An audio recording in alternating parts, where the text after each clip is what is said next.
Okay, yes. So I'm Tony Chase. I'm an assistant professor at Indiana University, and this is the Skills on Wheels research program, initial findings from pediatric wheelchair skills training, and some disclosures here. There's no completing conflicts of interest known. Lots of funding and collaboration that went into this. So acknowledging all of our wonderful kind of partners that have supported us in various ways. The issue of wheelchair skills is not something new. I mean, this is something that we've been seeing ever since the kind of wheelchair skills training program came out of Dalhousie as addressing a specific need around the world for wheelchair skills training. However, very few of these types of programs have specifically targeted children. And what we find is that if we are able to equip children with skills to be able to navigate their community, then we can potentially avoid a lot of medical interventions and things later in life. The question then just becomes, how do we do that? How do we actually involve children in these types of activities? Well, the Skills on Wheels program, it encompasses the same skills that are involved in Lee Kirby's wheelchair skills training program from Dalhousie. So same 33 skills, everything from rolling forward, rolling backward, best practices, navigating terrain, taking apart the chair, all the way up to ascending and descending high curbs, large ramps, and even stairs. And so Skills on Wheels itself is targeted specifically at children. This is the Indianapolis kind of version that I'm going to talk about today mostly. We do ours over 5 Saturdays. Participants come to one of our 5 Saturday sessions that are actually happening right now, not right now, but tomorrow, all through April. And so they come to our natatorium, which is our large kind of facility that has our gymnasium, complete setup and tear down program. And while that's happening, we have a space called Caregivers Corner, where our parents and caregivers are, while their kids are going through some training, our parents and caregivers are being given various educational sessions, resources, time to speak with one another, coffee and coloring books if they want, whatever it is that they need to, or would best suit them to either equip them with knowledge or relieve them of stress. And so while this is happening, and then that's usually, so these are about 3-hour programs. So that's usually the first hour, hour and a half or so, and then they kind of join back in and see what their kids are doing. One of the things that we have implemented this year that is new is called the SIB crib for siblings of our kids that are involved.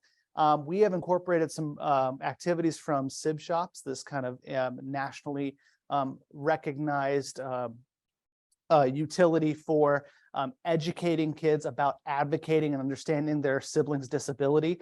But also it's just a fun area for them to hang out while their sibling is participating in Skills on Wheels. One of the things that is unique about this program as well is there's a large focus on occupational therapy, physical therapy, and other types of students. So clinically doctoral students that are involved in this on a volunteer basis. And what this does, aside from like a field work opportunity or a capstone opportunity, this gives students a low stakes way to get involved and understand how to deliver therapy to children. Now, if they're not trained or directly supervised, that would be a problem. So we have several registered OTs that are training our students, that are supervising the whole thing to make sure that all questions are answered and things like that. And so this really encompasses our team. Our team involves registered occupational therapists. It involves students from our various programs, community volunteers, and then staff from wheelchair manufacturers and suppliers. So we have another area called the wheelchair pit stop. So if you work in the space of pediatric mobility or adaptive equipment, then you are probably well aware that It does not take long for a child to either grow or bang up their chair in a way that it needs to be adjusted fairly regularly. And that is another appointment, that is another scheduled thing for their parents, and that can be difficult. So while they're there, we have volunteering ATPs and other wheelchair professionals that are making adjustments in real time as they're going through the program.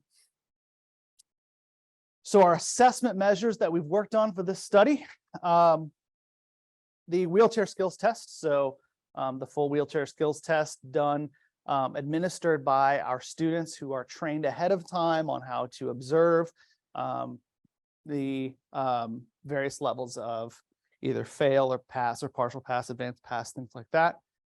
The WheelCon M, so the wheelchair confidence scale M.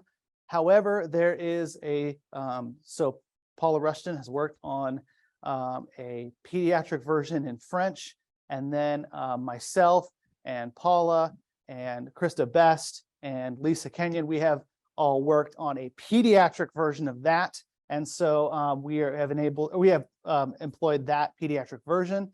And then one of the authors on this study, one of the students on this project, has developed a scale for fear of falling, kind of pairing activities with I don't attempt this because I'm afraid I might fall, or the parents don't want them to attempt it because they're afraid they might fall.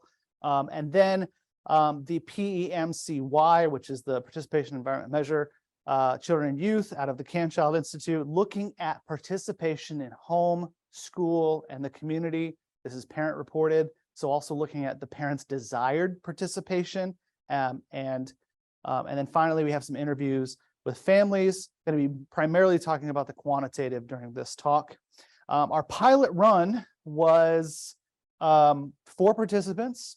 We had 15 volunteers that included occupational therapy student participation.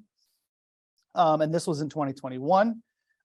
We got approved by the university to do it amongst the COVID protocols about 72 hours before the program started. So we were right on the cusp of just not being sure. We have masks, we have a COVID protocol. It was a different world in that time.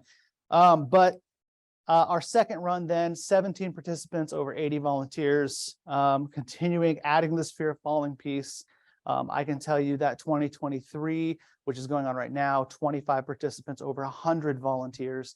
And so just expansion locally with the program. So looking at the first 2 years, the data. So demographic data, you can see kind of those pieces there. Our highest population diagnosis-wise, as you see highlighted there, is spina bifida, but we have a myriad of other things.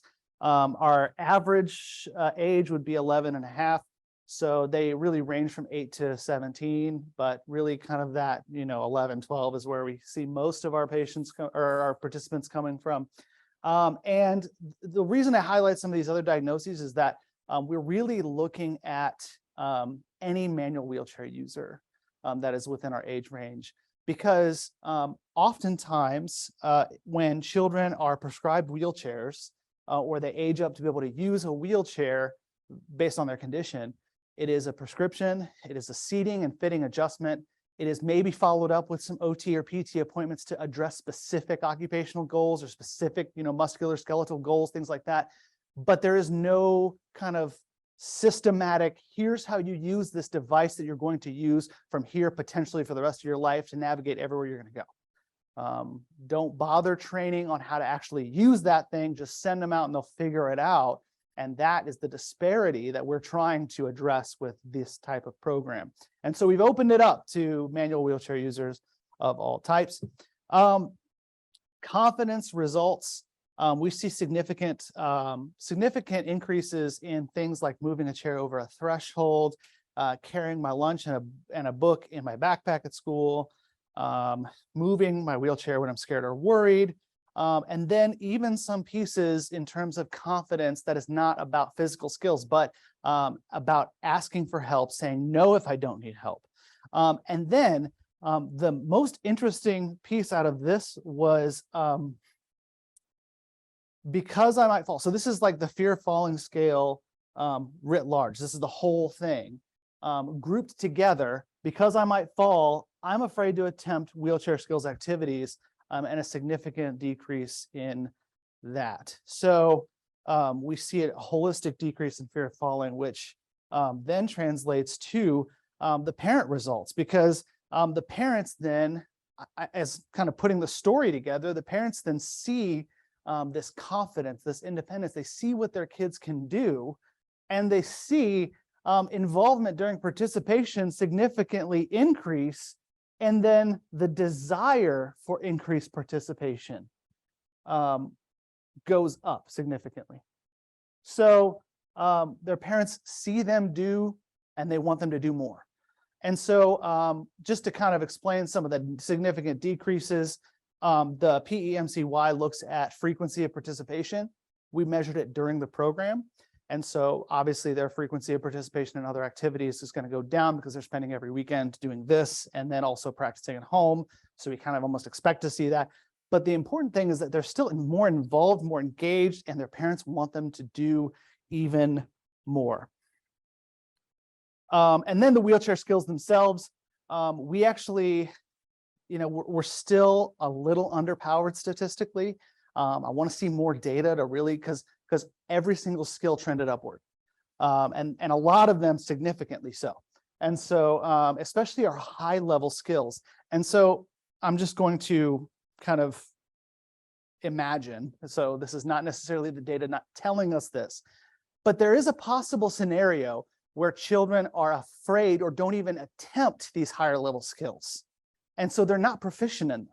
And then going through the program, all of a sudden they become proficient. And so that's my kind of like dream idea that's not rooted in the data specifically, but my dream idea of maybe explaining maybe why this is happening in our higher level skills more than our lower level. But that's wishful thinking, I'm sure. Our overall significant decrease in fear of falling, increase in community participation, parents' desire for further, all measures, some significant. And then we've got this 2023. So 2023 Skills on Wheels happening in Indianapolis. Lisa Kenyon's doing an amazing job in Grand Rapids directing that program, which is an at-home program where they're going into the homes of children and doing wheelchair skills training, which is really cool. Happening in Ireland as well. And massive amount for the Indianapolis side, massive amount of capstone student and research student involvement. And this program has just kind of grown. A couple places that we're going to go real quick in the last couple minutes I have here. Flow, Fueling Life on Wheels, a dance camp, a wheelchair dance camp that is coming this October in Indianapolis. We're going to infuse wheelchair skills training inside the choreography, as well as give kids a really cool dance experience. I don't know how to dance barely at all. So we've involved Kids Dance Outreach, which is a local organization involved in the Indianapolis area, which has experience working with kids with disabilities. And I'm running out of time, but kids with disabilities often have a hard time seeing themselves as a dancer or as an artist or as this creative medium.